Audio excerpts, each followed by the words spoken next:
secret qui me rend folle, qui me poursuit chaque jour, chaque nuit, comme une chanson, une mélodie. You're listening to the Hult Center podcast, and today I am sitting down with Jessica Fichot, and she is performing at the Summer Series on August 31st, which is our free outdoor event.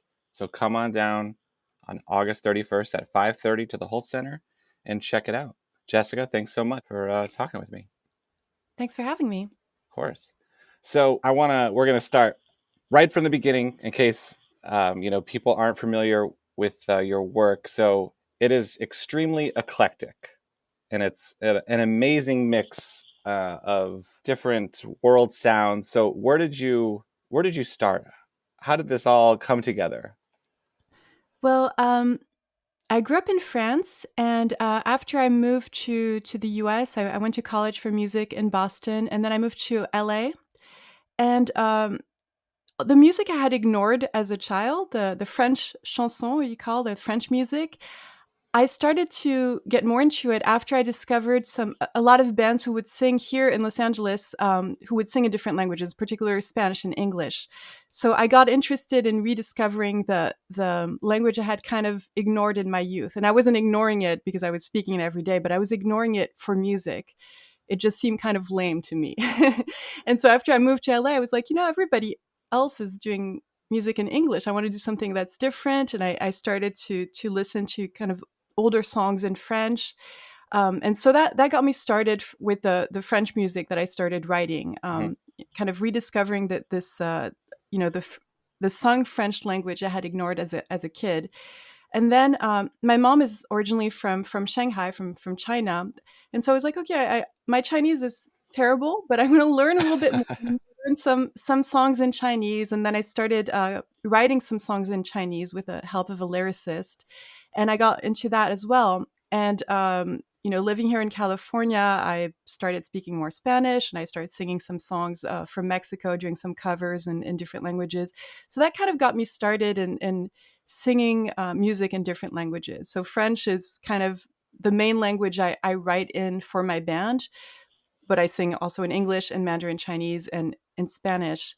And I love that people find my music eclectic. I think sometimes people, when I describe my music, saying it's, in different languages, that it has some Chinese, that has some French, people think of it as, without hearing it, as music that's going to be a little bit, difficult to access. Sure. But I like to think it's very, like, harmonically very simple. A lot of the melodies are very catchy, and I like to think it's very accessible music, really. Yeah, I think it is, for sure. It's not overwhelming. It's just in general quite pleasant to listen to, I would say. I like to hear that. Yeah. Did you study at Berklee College of Music? Yes, or? yes, Okay. I did. Very cool. For people that don't know, because we're on the West Coast, Berklee College of Music is, I don't know, one of the best music colleges in the country, I would say. Well, I had a great time. I mean, it was a while ago when I went there, but I definitely enjoyed my experience there.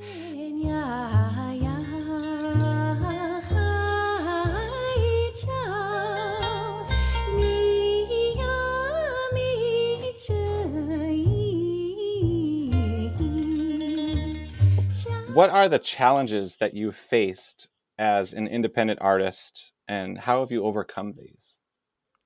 Well, I don't know that I have overcome that. It's a constant challenge. I think it's always tricky to, like I said, when you're an indie artist and kind of, I hate to say it, but unknown indie artist, it's always tricky, first of all, to book the gigs and also to get people to the shows.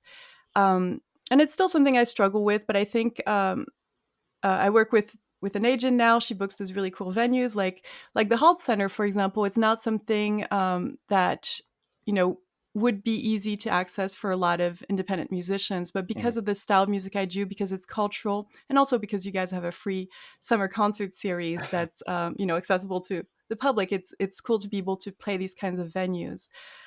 In terms of the challenges, just financially as an indie musician, it is tricky. And I remember, I was thinking actually, this concert I'll be playing at the Hult Center is part of a 3 gig tour that I'll be doing in August and September. And Oregon has been actually one of the first states I toured in. The Oh, the cool. first obviously was California after I put my band together over a decade ago, and then I started touring up and down Oregon. And it used to be that I used to be able to do those tours because I sold CDs. And of Sure. course now, it's different. I still sell some, but not quite as many. I think as an indie musician, I've been able to do music full time by doing a lot of different things. So I tour Yeah. with my band. I also my first gig as a musician was I used to write songs for ESL programs, so songs for kids to teach English as part of educational programs, and I also do interactive music for video games, for indie video games. So I do those three things kind of as my music core, and Yeah. And, it's yeah, an investor might say that you've diversified your portfolio. yeah, exactly. Yeah. I have questions about those other things, but go ahead and continue. Sorry. No, no, that's about it. I mean, I think you know, being a full time musician is challenging. I think it's challenging for everyone who tries to go in that field. But yeah, really diversifying your portfolio and also adapting, to the changes. Like I said earlier, when I was first touring, it was really merch sales that Yeah. made me able to go on tour. Now it's, it has to be a little bit different. I've upgraded a little bit the types of venues I play, and the type of touring I do. I don't sleep on people's couches anymore. Yeah. um, Although that part was fun. Um, but yeah, it's you have to adapt. Yeah. Yeah. It's interesting because no matter the level of the musician, no one really speaks highly of streaming, but it's become the complete norm. So Yeah, and I think it has advantages too, in terms of I mean it is, a challenge to find a way to make income as an indie musician, and streaming hasn't helped my CD sales. yeah, but But accessibility, I guess, like absolutely. anyone in the world can now hear your music really easily. Yeah, So yeah, it's got positives and negatives. of course. So what was the motivation to work with like children's music and things like that? Is there a personal connection, or was it, you know, an opportunity just as a musician that you saw that you could, work with? Um it was really just opportunity. I mean, the way I see it with my band, I don't consider that we do music for everyone. That's like, for open for families. It's not necessarily children's music. Hmm. What I do, writing songs for educational programs. That was the first gig I got out of college. I Okay. started writing music for a children's theater that was local, and I remember it was local in Boston, and I was so proud of having a job as a songwriter, even though it paid $25 a song. It was like, this is awesome. And I think it helped me develop my craft as a songwriter, and I think Sure. I liked yeah, I think I really liked being able to write very simple, like unapologetically simple songs. Hmm. Um, and I think sometimes it's a little tricky for musicians who have studied music. Sometimes we are a little afraid to write simple. So I think that I love simple melodies. I even Yeah. like simple harmonies. So I think yeah, I came across it because an opportunity showed up to or arose to write music for children for this theater, and later for ESL programs. There was a publishing company in Boston that hired me out of college to write. Yeah, I think my first gig was like 20 songs for that were part of books. So like to teach, oh, this lesson's about farm animals, and Okay. this lesson. Yeah. um, so yeah, I started with that. That was my first gig as a songwriter, and it just kind of fell in my lap. But then I think I developed that craft of writing really simple music. Yeah. No, it's interesting. It's like you had to churn it out, but then you're also developing this craft at the same time. Yeah. Yeah. I mean, I hope so. Yeah. It's still, work in progress. It's still hard. I've been doing it for so Of long, course. and yeah, and writing a song also with no deadlines. Like I've been working on an album that's been almost done for 3 years, Yeah, yeah. on a fourth album, and it doesn't get easier in terms of writing writing a song and just finishing it when nobody's pressuring me to finish it. I get that. Yeah. Yeah, took me a long time to do all my albums. I have 3 that are released. I've released one for the video game that I wrote, but yeah, this fourth one, I thought, okay, well, I've done 3 at this point. This one's going to be easy, and it hasn't been. Yeah. Hasn't been easy to finish, for sure. Yeah. Yeah. I find the worst is like when it doesn't sound the way you imagined it, because if it's your fourth, you want it to be a little bit better here and there. Like you want to improve upon things. So then you're over listening to stuff to a certain point, Right. and it's like, do you make it worse or better? It's hard to say, you know? Absolutely. I actually wrote a song about writing songs. Mm. And it's going to be on the next album, but I've been performing it for a while now, and I talk about this process in this song where I just, it's such a struggle, and I struggle and like have a few ideas, and then there's a moment where I think this is the best song I've ever written, and I'm actually a genius. Yeah. And then I just kind of fall into this, I'm not sure, no, I'm just going to throw it away, and just kind of this self-doubt, and after a while, after you've worked on something for so long, you don't have any perspective anymore, so you don't know Yeah. if it's good or not. Yeah. One thing I tell, sometimes I do songwriting workshops, and one thing I advise to people, and advice that I don't take myself, is to show the song when you have something. Find somebody you know and trust, and make them listen to what or have them listen to what you have, because yeah, I think you have a little bit more perspective sometimes that Yeah. way. Yeah. That's another question. You're psychic. You're hitting my questions before I can ask them. So let's jump into that. Other advice would you give aspiring musicians and songwriters, other than have people listen to your music? Yeah, when you're not feeling secure, or when you're not sure, it does help to have another ear. Hmm. um, I would say another advice I would give to musicians or anybody in that field is to have a little bit of a sense of humor about yourself. I mean, there's going to be sometimes, I mean, it's almost a joke how you can go from one day where you know, not just are feeling down, but you're doing this maybe very difficult gig, and it feels, yeah, it could be kind of humbling. But then the next day you have this amazing thing that happens, and maybe you're playing this really amazing venue, or maybe even you have a group of fans who show up, and you're like, oh, I've been listening to your music for years. That could be, could feel really good, but enjoy the ups and downs, I Yeah. would say. Good. That's nice. Let's circle back to video games. Is this another opportunity, or are you a video game nerd yourself? Like, how did you get into that world? Well, I've always played video games, specifically PC games I grew up with. I was talking to my friends the other day, the difference between a nerd and a geek. I don't know. I mean, I play games. Yeah.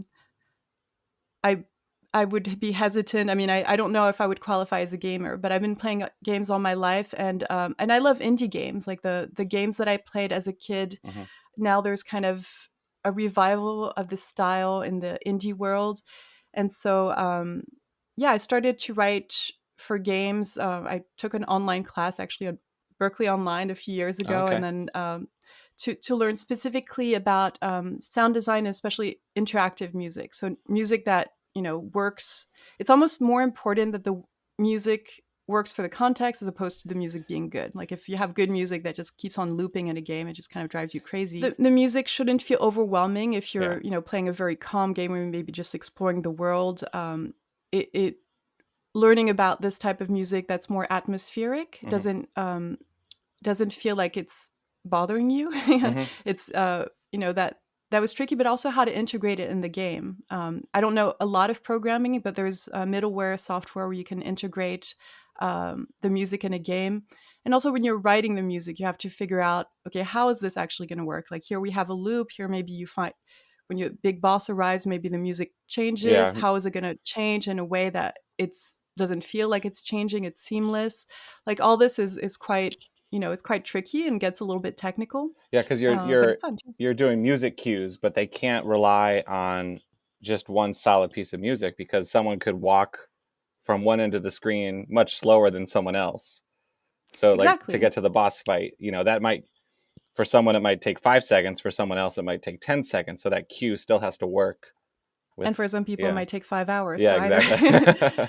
um, yeah, either way it has to work, and that's definitely one of the Yeah. challenges. But it's also fun, like to find because I work on so far really very indie games. I have control over how I want the music to work, Hmm. and every game has a little bit its own system. Sure. So the last game I did, I wrote the music for. It's called Growbot. Came out couple when was it? I guess almost a couple years ago now, a year and a half, Hmm. and it worked with layers. So every room, like every level, maybe had one layer, and every room would have an additional layer, and the layers would kind of fade it in and out. Oh, okay. So there was, yeah, different games have different systems. Yeah, that's awesome. Yeah, and when they work together seamlessly, it's like you when you're playing a game, you don't even notice it, kind of, but like your Exactly. brain does. And then because sometimes I find myself, I'm like, oh, I want that video game soundtrack, and it's not like you were listening to the video game soundtrack, but it was a part of your whole like journey in that video game. So it's a pretty unique experience Yeah, to exactly. experience music. Yeah. Yeah, it's almost like sometimes you feel it more than hear it. Yeah, yeah, that's a good way to describe it.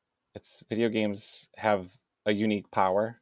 I think we kind of lose. There's so many violent video games that are just focused on that the art of video games, which we're seeing with indie developers, is it's very important, and I think it's much more Yeah, of an art than people are giving it credit for. I mean, it's funny because I'm so much in the indie video game world. I actually feel at this point like I haven't worked on a game very recently, but I'm still part of that community. It's Hmm. quite, I mean, I think quite a friendly community, um, and I always find myself when I talk to people who don't know much about video games, I find myself defending the medium quite a lot because I know the types of games I play and the types of game that can be made, and it's definitely not only Yeah. violent shooter games. What are some themes that you like to explore in your music? You talked about writing a self-aware song, about writing a song, but for people that maybe, don't speak French or things like that, like what's your subject matter in general when you are singing? um, yeah, that's a tricky one. I mean, I'll write whatever I feel inspired by. In the past, this album is a little different because in the past I did write a lot of songs about love, Hmm. specifically loss of love. And I kind of, it's not like I don't have any loss of love songs in this slowly upcoming album, but I have a little bit less. Hmm. I always tell people, like, there's a debate among songwriters, like, do you write when you're happy or do you write when you're depressed or sad? And Sure. I think I write more when I'm, maybe not happy, but content. But thinking about the times when I was not. Um, so the because the moments when I'm actually very sad or depressed or melancholic, I will not have the energy to write a song. But thinking about those moments afterwards, at a time when I'm actually feeling, you know, comfortable with my life or just joyful, and I have this drive to write, then I'll usually revert back to those more introspective moments Sure. and write about that experience. So, Yeah. loss of love had been a topic in the past. There's still some of that, and yeah, Yeah. and songs about travel sometimes. But yeah, I can't quite pinpoint a particular subject. There's a lot of So, different ones, and even actually in this, like I said, slowly yeah. upcoming album, uh, I yeah I recount a story that somebody told me that's actually not my experience, but I thought it was very moving. And yeah, like Nice. it's just some, things that inspire you and things you feel touched by. Yeah. That's cool. I personally just throw spaghetti at the wall and make just put words together that kind of fit whenever I do Yeah. this. And I'm like, oh, that kind of makes sense. Do you write lyrics and music? Yeah. Yeah. Okay. Which Yeah. one do you write first? I do them simultaneously. Oh, I get that. Yeah. So it's if I am writing like a vocal melody going along with some guitar part, words will just come out, and then those words might make it through the whole thing. Sometimes they don't. Right. Yeah. Yeah, and sometimes I mean, I've done this too. Like sometimes they're temporary because you want to sing something, and Yeah. I also think for me, I mean, I always find it fascinating. People can write different ways. I don't think there's one right one. But for me, I'm not an amazing instrumentalist, so it's better for me to write with my voice. Hmm. Because if I wrote, for example, on the piano, I would be limited by my piano skills. Whereas if I write with my voice and then try to figure out what the piano's going to do, or even hire somebody else to do it, it could work a little bit better. Yeah. But I often write with concept first, so it's lyrical concept and groove concept. Before, I mean, that could happen kind of simultaneously. It could be just like, oh, I really want to write a song about writing songs, and I think it's going to be really up tempo and probably a little, jazz manouche style, and the words are going to be very fast, and then I'll write that. Yeah. Cool. That's always interesting to hear people's process. And how do you engage with your audience? Do you connect with them on a personal level? Are you just kind of in the shadows? And what's your style? Well, because I sing in languages that people in the audience don't necessarily speak, and actually, I feel very comfortable with that. Like sometimes when I sing too much in English, it makes me a little bit self-conscious. Mm-hmm. Like I like singing in these languages. If people, or some people in the audience are like me, I like to listen to music I don't necessarily understand, or I don't necessarily understand every single word, but I like the sound of it. And so because I sing in these other languages, I'll talk. I usually talk a little bit about the song, whether it's the content of the lyrics or just how I came across it, if Mm-hmm. there's any history to it. So I find that for the most part, unless I'm doing really like background music, because I do some gigs where Sure. I play background music, that I feel like people really connect with the little stories. So that's one of the ways I engage. The other thing is I do a lot of songs that are quite lively, where people can clap, can clap, or just uh, possibly dance if they know some dance moves. But recently I found that I actually, just in the last month, I played a lot. I think I played a dozen school assemblies here in Los Angeles, where I played for kids, and I discovered, okay, there's some songs, like any song where there's any kind of interaction, even if it's clapping or a song that gets like faster and faster at the end. Mm-hmm. Um, the kids really liked it. I was like, okay, this is really interesting to see these songs. Those kind of interactive songs tend to work well. Yeah. And I've added some songs that have kind of a question answer feel, where I'll sing something and then the crowd kind of repeats it or yells it back. Mm-hmm. And it worked really well with the kids. And even if it was in different languages, even I do this song in Chinese, and the kids were singing it Yeah. with the Chinese lyrics. That's cool. Because it was very simple. And Yeah, I like that. so that's another way. Yeah. Jessica, where can people find your music and tune in?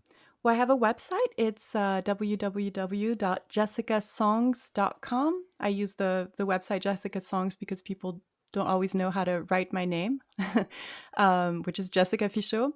And I also have Instagram and Facebook and YouTube, Jessica Fichot Music. So that's Great.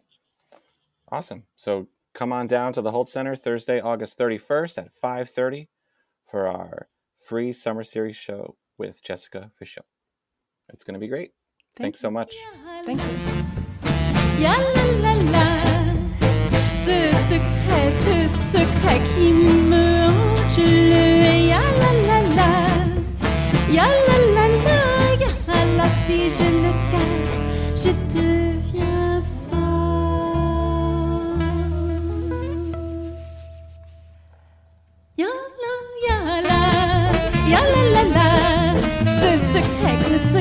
qui me hange le ya la